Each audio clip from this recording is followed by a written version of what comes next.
हमारे देश में हर 1000 इमारत जो हैं, 1000 इमारत हैं, उनमें 9 धार्मिक स्थल होते हैं, 6 स्कूल या कॉलेज और 2 अस्पताल।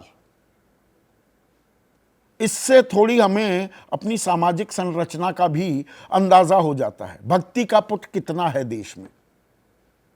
अस्पतालों और शैक्षणिक संस्थानों से ज्यादा देश में धार्मिक स्थल हैं। 6+2, मैं 8 मिलाकर भी ये बात कर रहा हूं। अस्पतालों से अकेले में ज्यादा, स्कूल कॉलेजों से ज्यादा, और दोनों को मिला दो तो भी उनसे ज्यादा मंदिर, मस्जिद, गुरुद्वारे हैं हमारे देश में।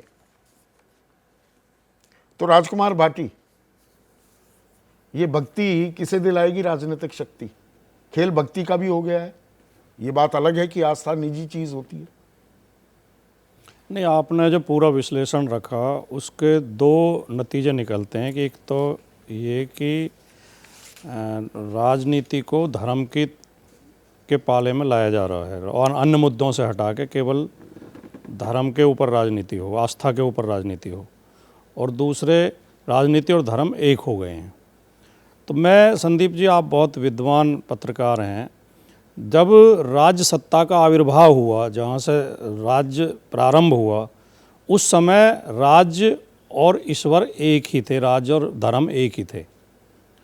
राजा को ईश्वर का अवतार माना जाता था और तमाम कार्य वो ईश्वर के नाम से करता था।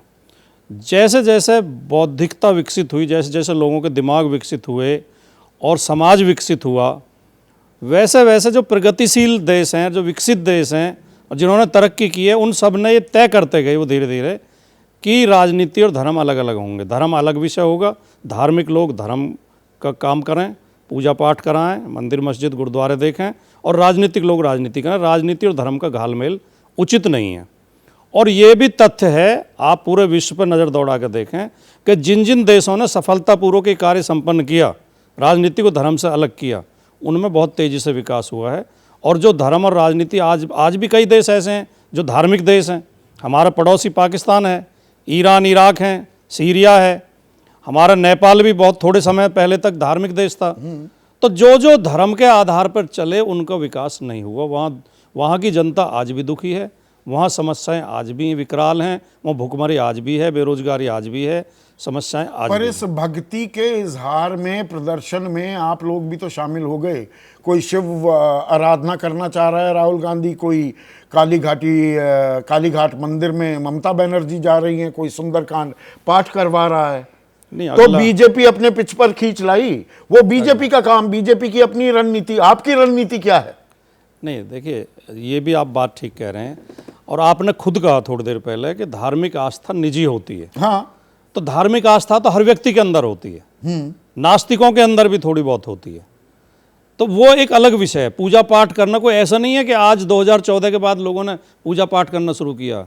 हमारे नेता श्री मुलायम सिंह यादव जी हनुमान आज तो ऐसा लग रहा है ना दिवाली मन रही है, सिर्फ अयोध्या में नहीं, पूरे देश आज का जो एक विशेष आयोजन है, एक राम मंदिर में एक रामलला की स्थापना हुई है, उसमें प्राण प्रतिष्ठा हुई है।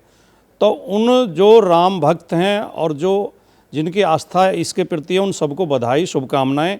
इसमें किसी को कोई दिक्कत नहीं होनी चाहिए। धर्मस्थल सबके बने हुए हैं। एक और धर्मस्थल बन गया, एक हमारा मंदिर और बन गया, उसमें रामलला की प्राण प्रतिष्ठा हो गई, इसमें कोई आपत्ति नहीं। लेकिन राजनीतिक विषय अलग ही होते हैं। बेरोजगारी, महंगाई, भ्रष्टाचार, सामाजिक विषमता, जो सामाजिक अन्याय है, ये मुद्दे महत्वपूर्ण हैं, महत्वपूर्ण रहेंगे, और हम इन मुद्दों को कर दिया। इन मुद्दों से ध्यान भटका दिया, नहीं होने, विपक्ष का ध्यान भटक गया।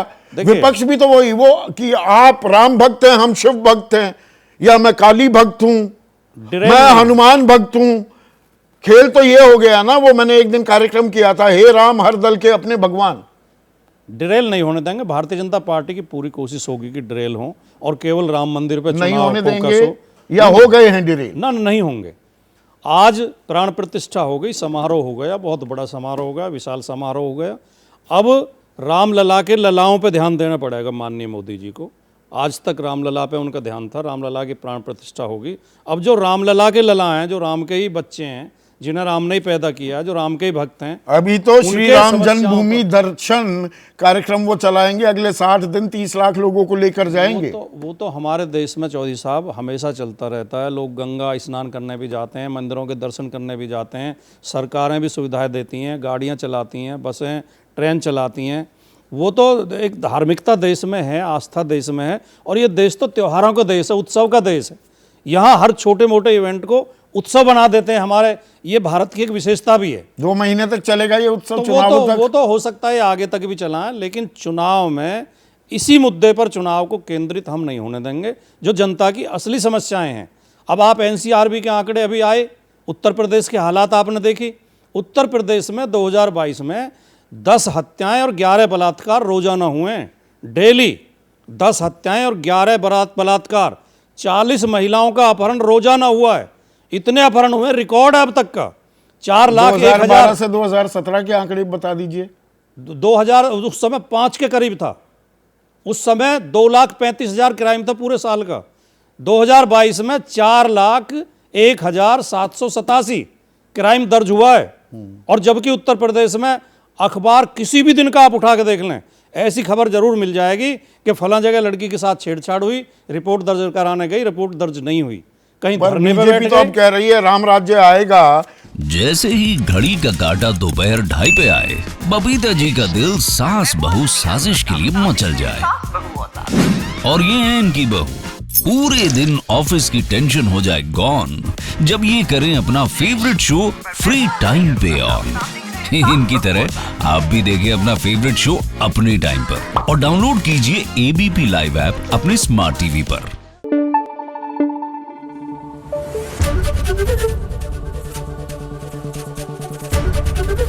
एबीपी न्यूज आपको रखे आगे।